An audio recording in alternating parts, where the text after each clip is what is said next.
Qual a diferença entre dimensionamento e pré-dimensionamento? O que eu devo fazer ao calcular uma estrutura?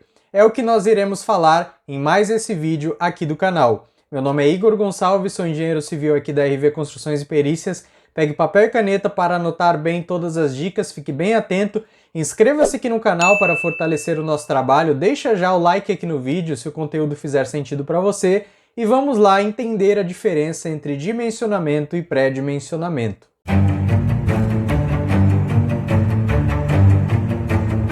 Bom, a diferença entre pré-dimensionamento e dimensionamento é bem simples. No pré-dimensionamento, a gente faz estimativas das dimensões dos nossos elementos estruturais, seja laje, viga, pilar, fundação, com base nos critérios mínimos estabelecidos pelas normas.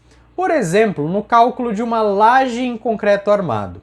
O primeiro passo para a gente calcular uma laje de concreto armado é verificarmos se vai ser uma laje armada em uma direção ou duas direções, ou seja, se a barra de aço principal, a barra de aço positiva, vai ser armada em uma direção, vai ser lançada em uma direção ou em duas direções, certo? E aí vamos supor que eu estou calculando uma laje aí que tem um vão de 5 por 10, 5 metros de largura por 10 metros de comprimento. E aí eu faço a verificação e concluo que vai ser uma laje armada em apenas uma direção, que ali a barra de aço principal vai na direção do menor vão daquela laje, no vão de 5 metros, certo? E aí a gente parte para o segundo passo, que é pré-dimensionarmos, que é fazer uma pré-análise da altura da nossa laje. Porque a altura da nossa laje ela vai ser calculada dependendo das direções da laje. Se for uma laje armada em uma direção, o cálculo da altura é 1. Se for uma laje armada em duas direções, o cálculo da altura é outro. Por isso que no primeiro passo a gente tem que ver se a laje vai ser armada em uma ou duas direções. Nesse caso, a nossa laje é armada em uma direção só. Aí existem alguns pré-dimensionamentos que a gente pode fazer para a altura dessa nossa laje. Um deles é a gente pegar o menor vão, que é 5 metros, e fazermos 2% dele. 2% de 5 metros é 10 centímetros. Ou seja, a gente já pré-dimensionou que a altura mínima daquela laje tem que ser 10 centímetros. Um outro tipo de pré-dimensionamento é a gente pegar de novo o menor vão de 5 metros e dividir por 45, que dá 11 centímetros. Então, existem esses tipos de pré-dimensionamentos aí com base na norma e também com base em recomendações literárias, recomendações aí de livros de autores, né, que estudaram, doutores, mestres que estudaram aí as estruturas de concreto armado também, né? Então existem essas pré-análises aí, esses pré-dimensionamentos. Por que eu estou falando que é apenas um pré-dimensionamento? Igor, beleza, 10 centímetros, 11 centímetros, eu não posso adotar então 10, 11 centímetros? Porque ainda eu não sei. Por quê? Porque eu ainda não estou falando de cargas. Você em algum momento ouviu eu falando de cargas aqui?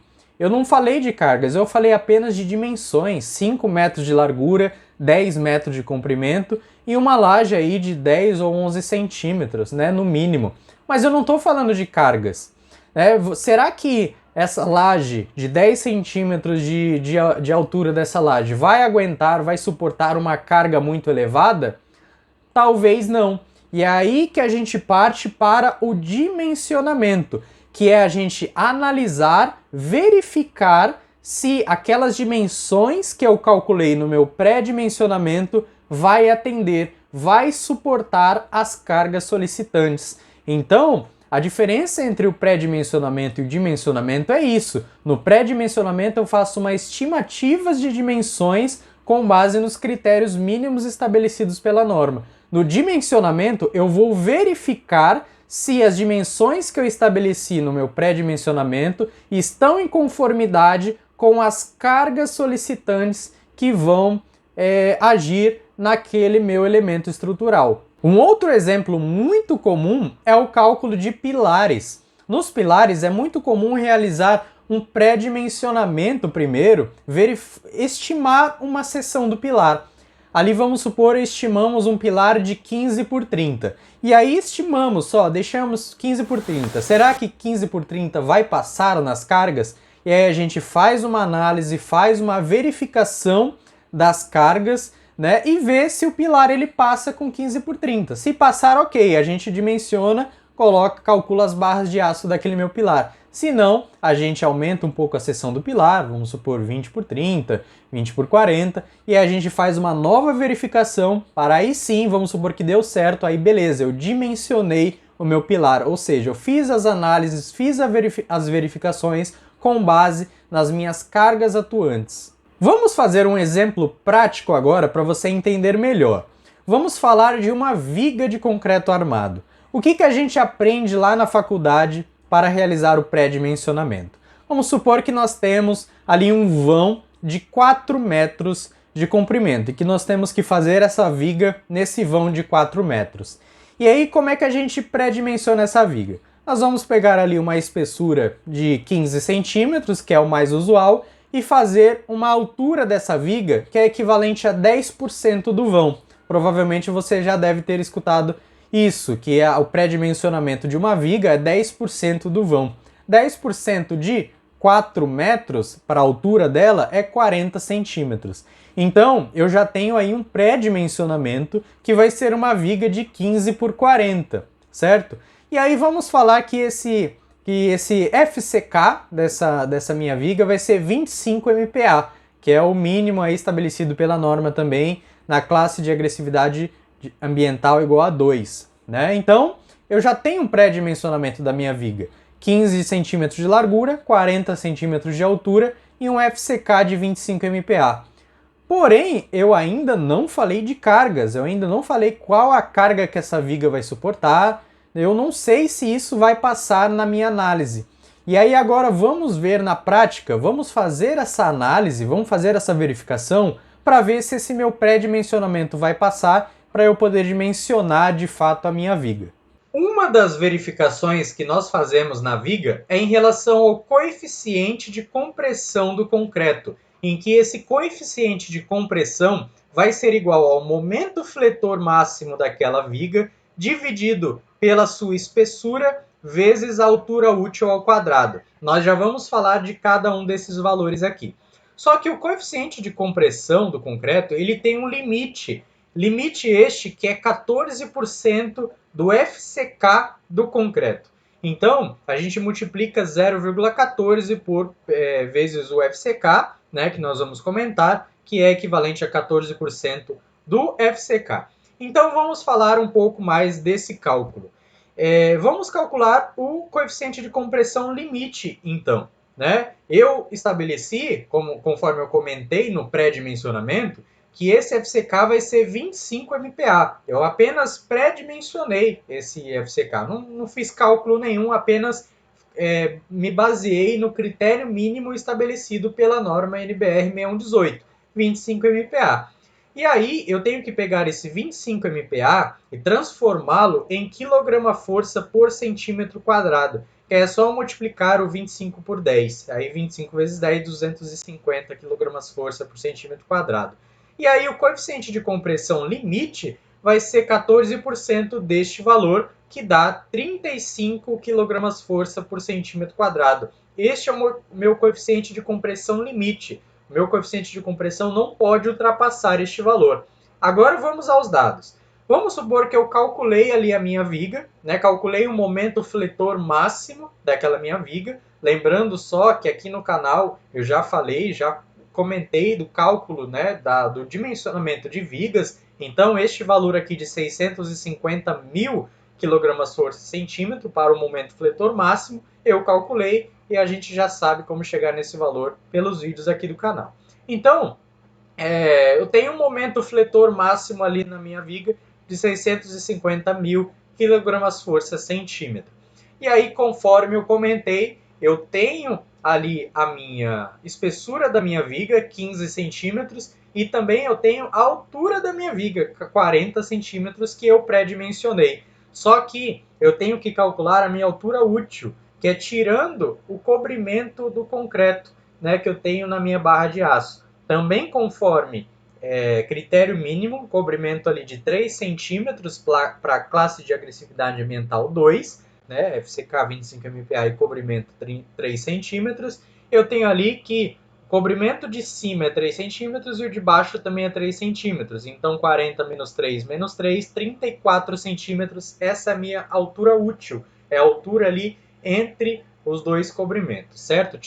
Eliminando os dois cobrimentos, que tem outra função. Então, aqui o meu coeficiente de compressão do concreto, fazendo o cálculo, vai ser 650.000 dividido por 15 vezes 34 ao quadrado, aquela fórmula que eu mostrei no início.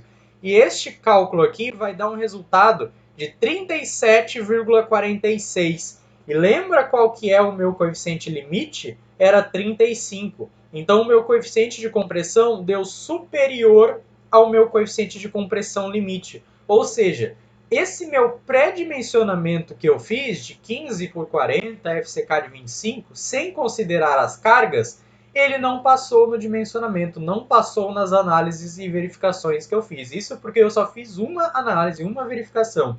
Agora, considerando as cargas que estão aqui embutidas no momento fletor, certo? Então, aqui eu estou considerando as cargas. Eu estou fazendo um dimensionamento, uma análise para o dimensionamento.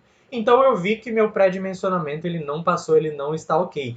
E aí o que eu vou fazer? Eu vou mudar a seção da minha viga, eu vou aumentar o FCK da minha viga, enfim, eu vou fazer as devidas correções. Eu vou pegar essa altura de 40 centímetros então e vou aumentar para 50 centímetros. Vou fazer uma viga de 15 por 50. E agora vamos ver, o momento continua o mesmo, entre aspas, porque aí eu tenho como eu aumentei a altura da minha laje, eu aumento o peso próprio da minha laje. Então esse momento ele vai aumentar um pouquinho, né? Mas vamos considerar um momento igual, 650.000 kgfm centímetro, ok? Ele vai aumentar ali pouca coisa por conta do peso próprio ali da minha viga. Então, a espessura da minha viga é 15 centímetros e a altura útil agora vai ser 44, né? 50 menos 3 menos 3. 44 centímetros. E aí eu faço o cálculo de novo do coeficiente de compressão, 650.000 dividido por 15 vezes 44 ao quadrado, e deu 22,38 kgfm por centímetro quadrado, inferior ao coeficiente de compressão limite, que era de 35. Ou seja, uma viga ali de 15 por 50 com FCK de 25 MPa passou agora na minha verificação do coeficiente de compressão do concreto. Aí eu parto para outras verificações para fazer o dimensionamento, ou seja, verificar ali agora a quantidade de barras de aço que vai na minha viga, seja a armadura positiva, a armadura negativa e assim por diante, os estribos. Então, aqui o que eu fiz? Eu mudei a minha seção do concreto. Mudei de 15 por 40, de 15 por 50. O que eu poderia ter feito também? Mexido da minha espessura, né?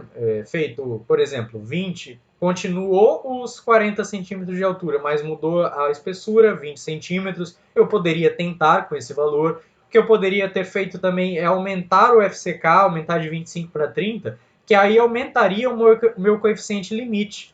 Aumentando o meu coeficiente limite, talvez uma viga de 15 por 40 passasse aqui, certo? Então, existem essas mudanças que a gente faz. Então, o pré-dimensionamento ele serviu só para eu fazer estimativas de dimensões com base nos critérios mínimos na norma. Agora, no dimensionamento, eu faço análises e verificações para ver se essas dimensões realizadas no pré-dimensionamento estão de acordo com as cargas solicitantes nesse meu elemento. Bom, então você viu aí que o meu pré-dimensionamento ele é muito importante para a gente partir de um princípio, né? Partir de um pressuposto de critérios mínimos estabelecidos pelas normas, mas o dimensionamento é o que vai valer para a minha estrutura, porque aí ele vai fazer análise e verificações com base já nas cargas atuantes nesses meus elementos estruturais. É o dimensionamento que vai valer propriamente dito, para eu realizar o cálculo final do meu elemento. A mesma coisa vai valer para todos os elementos estruturais, lajes, vigas, pilares, fundações, seja sapatas, radier, estacas, tubulões, não só de concreto armado, mas sim de todos os sistemas estruturais aí existentes. Um pré-dimensionamento, uma pré-análise, o dimensionamento, verificações e análise para ver se passa, para ver se atende às minhas cargas solicitantes.